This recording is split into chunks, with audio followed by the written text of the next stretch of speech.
Hello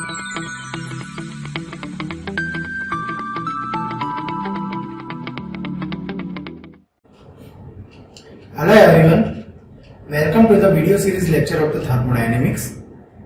As you all know, we were discussing about the chapter number 10, that is refrigeration. And in the previous lecture we have discussed about the heat pump and a refrigerator. After that we have discussed about the reverse Carnot cycle or Carnot refrigeration cycle.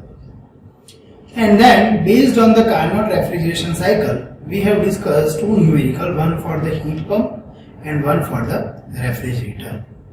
So these things we have already discussed. Now today I am going to start one important topic, that is the vapor compression refrigeration system. So all the refrigerator and all the air conditioner are work on the vapor compression refrigeration system. Generally we are using it in a daily life. Okay. So all the refrigerator and AC which we are using in our daily life are based on the VCRS. So that we are going to study in this lecture. But before starting the VCRS, first we will understand some definitions. Okay. So let us start the lecture. First of all, what is the meaning of refrigeration? So here you can see the definition. It is the method of reducing the temperature of a system below surrounding temperature and maintains it at the lower temperature by continuously abstracting heat from it. Okay. So simple, we can understand this, that if you want to maintain some low temperature at some particular space or in the refrigerating space, then you have to continuously abstracting heat from it and you have to send it to the atmosphere. Okay, so this is the basic meaning of the refrigeration process. Okay, now second thing, to maintain this refrigerator, to make the refrigeration, what we need one working substance, and that working substance is known as the refrigerant. Okay, so what is a refrigerant? We can say that refrigerant is a heat carrying medium which absorbs the heat from the space and reject it to the outside the refrigerator. Okay, so simple, we can say that it is one medium which will gain the heat and which will transfer the heat to the atmosphere. Okay, so what happens in the from the refrigerating space, the refrigerant will absorb some heat and finally it will deliver that heat to the atmosphere. That is the work of the refrigerant. So we know that in our daily life we are using the refrigerant, like we can use the carbon dioxide as a refrigerant. R11, R12, ammonia are the most famous refrigerant that generally we use. Okay.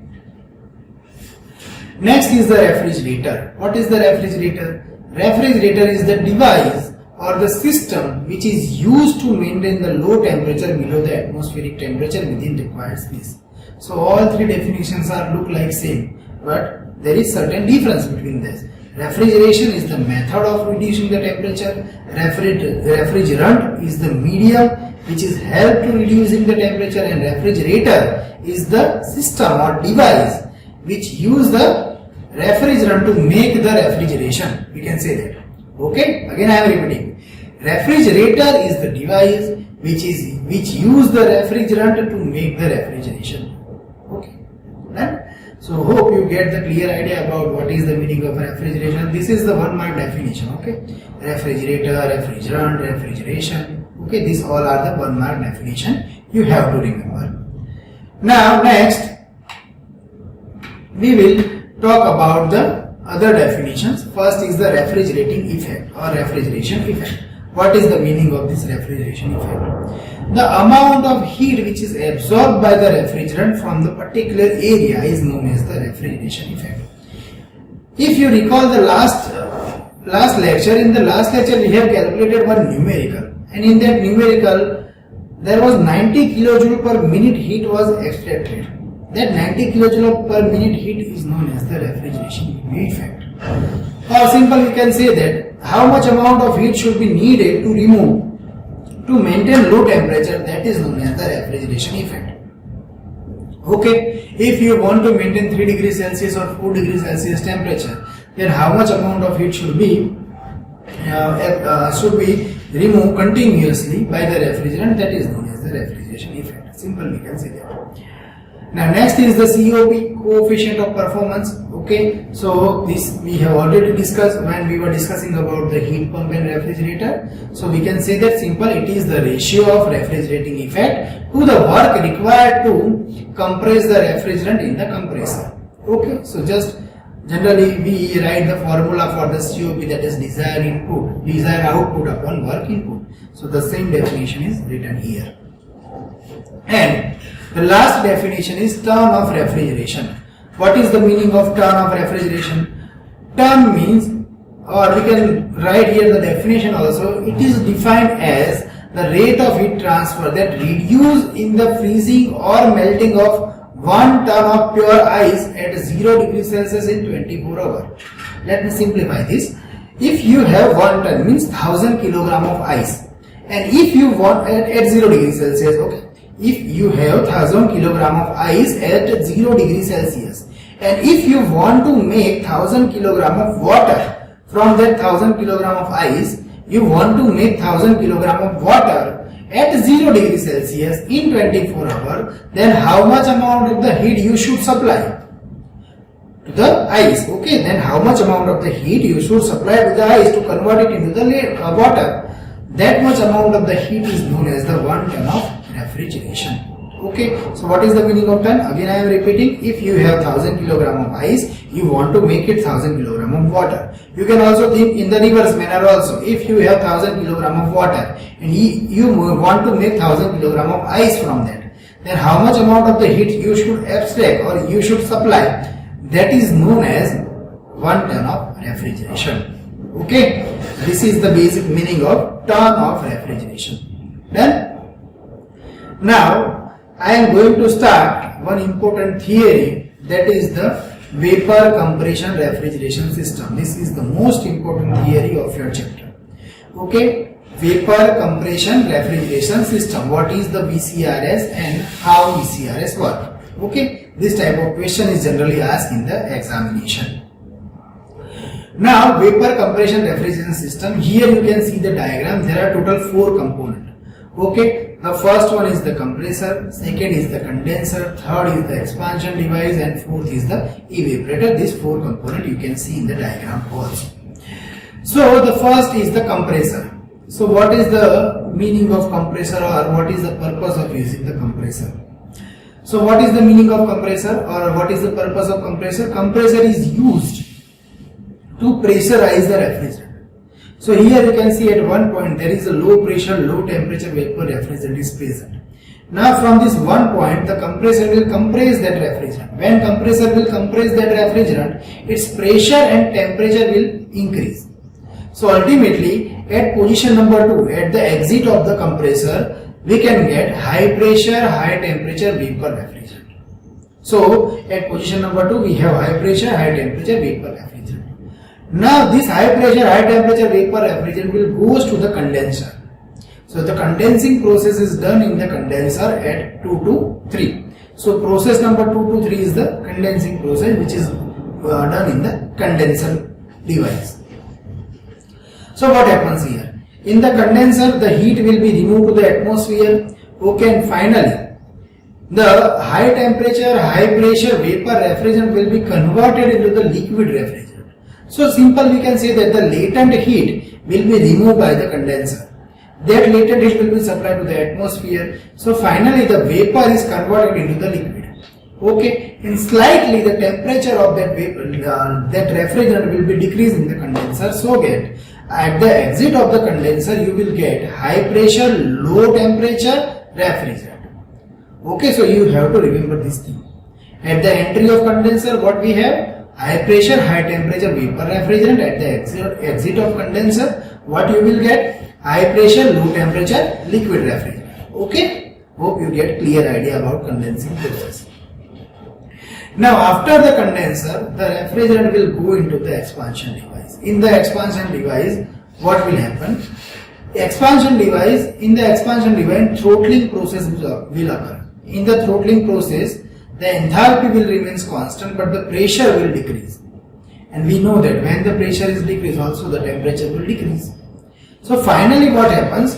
The high pressure, low temperature liquid refrigerant will enter into this expansion device or into the throttling device.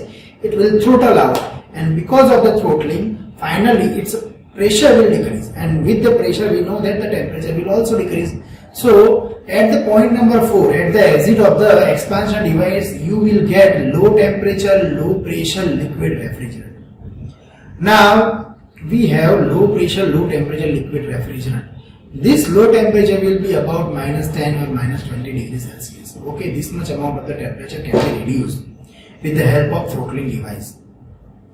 Now this low temperature, low pressure liquid refrigerant will enter into the evaporator. What is this evaporator? Evaporator is our refrigerating space. So this low temperature, low pressure liquid refrigerant will enter into the evaporator. In the evaporator it will take some heat. Now when it takes some heat, the liquid refrigerant will convert it into that liquid refrigerant will convert it into the vapor refrigerant. Okay, because of it will take on the heat. So low pressure, low temperature liquid refrigerant will take on the heat in the evaporator, and finally it will convert into the low temperature, low pressure vapor refrigerant. So simple we can say that in the evaporator liquid refrigerant will convert into the vapor refrigerant. Also we can say that in the condenser what happens? The vapor refrigerant was converted into the liquid refrigerant. So evaporator and the condenser are two heat exchangers. Simple we can say that both are used for exchanging the heat. The condenser is used to make vapor refrigerant into liquid refrigerant by removing the heat to the atmosphere, and the evaporator what happens? The refrigerant will take the heat from the refrigerating space, so it will convert from liquid to the vapor. Okay, so this is the fundamental difference between evaporator and condenser. After that again the cycle will repeat. The refrigerant will go to the compressor, it will compress, so its pressure and temperature will increase, but phase of the refrigerant will be as it is, that is the vapor refrigerant. After that it is going to the condenser. In the condenser this vapor will become liquid. After that this liquid refrigerant will go to the expansion device. There its pressure is reduced, and because of this reduction in pressure its temperature will also reduce. Finally you will get low temperature, low pressure liquid refrigerant. And when this liquid refrigerant will go to the evaporator, its phase will be changed, and finally this liquid will be converted into the vapor, and this cycle will again and again repeat: compressor, condenser, throttling device, evaporator, condenser, compressor, condenser, expansion device, and evaporator. So this is how the cycle will continuously rotate. Okay, so this is the brief idea about the vapor compression refrigeration system. So all the description I have written here in the slide. Okay, so you can see here the main 4 component of the VCRS. First is the compressor, second is the condenser, third is the expansion device, and fourth is the evaporator. So there are total 4 components. Okay, and the working of the VCRS I have already explained. Okay, so what is happened in the process number 1 to 2? Low pressure, low temperature vapor is compressing, and it will reach at the point number 2 where it is having high pressure, high temperature in the vapor condition. Now the second process 2 to 3, this high pressure, high temperature vapor refrigerant will goes to the condenser, and it will condense, and finally the vapor will becomes the liquid in the condenser. Now next process is process 3 to 4, that is the expansion process, or we can say that it is the throttling process. So in the throttling, pressure is reduced, so you can get at the point number 4 low pressure, low temperature liquid refrigerant. And finally at process number 4 to 1 you will get in the 4 to 1 what happens? The liquid refrigerant will gain some heat, so the liquid will convert into the vapor, its phase will be changed, and in the evaporator the refrigeration effect is generated. Okay, so it will absorb the heat from the particular area, and after that the cycle will be repeated. Again process 1 to 2, 2 to 3, 3 to 4, and 4 to 1.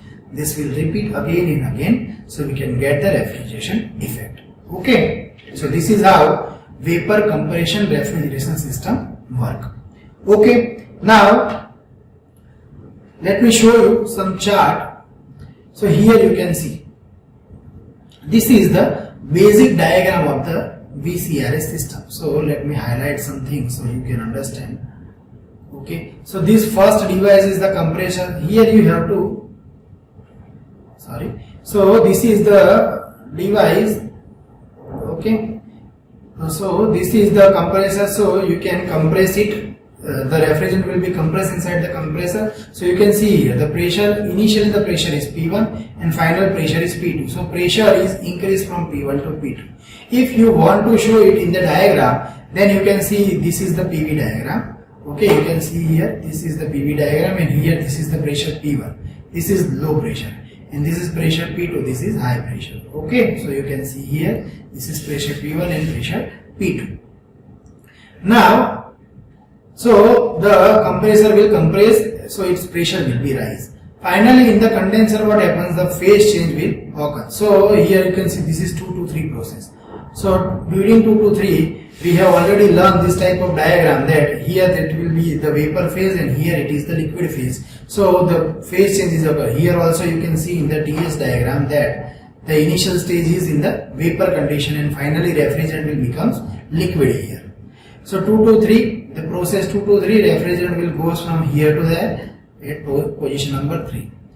Now after that it will goes to the expansion device. So in the expansion device it will expand, so its pressure will reduce. Again it will reach at the pressure P1. So here you can see in this diagram that pressure is reduced from P2 to again P1. So this is 3 to 4 expansion process. Also you can see here in this PV diagram that process 3 to 4 is the expansion process where the pressure is reduced, and at that time it will in the liquid phase, and finally again it is converted into vapor. So you can see here it will reach at here, it is the vapor condition. So this is the vapor condition. So the liquid refrigerant will convert it into the vapor condition. Okay, now if you want to rise the refrigeration effect, if you want to write the COP, then how you can write? COP equals to refrigeration effect upon work done. So what is the refrigeration effect in this cycle? 4 to 1. Here you are taking the heat from the refrigeration space, so that is the refrigeration effect. So we can write here H1 minus H4. So this is your refrigeration, this is our refrigeration effect. Okay. Now what is the work supply? Work we are supplying with the help of compressor. So compressor work is the 1 and 2. So we can write it as a H2 minus H1. This is the amount of work supply. So with the help of this equation, you can find the COP for the vapor compression refrigeration system. Okay. So hope you get clear idea about how the vapor compression refrigeration system works. Okay. In our next lecture, we will discuss about the vapor absorption refrigeration system, VARS. After that, we will compare the VCRS and VARS. Okay. So in our next lecture, we will do that. Till then, take care. Bye bye. Thank you so much.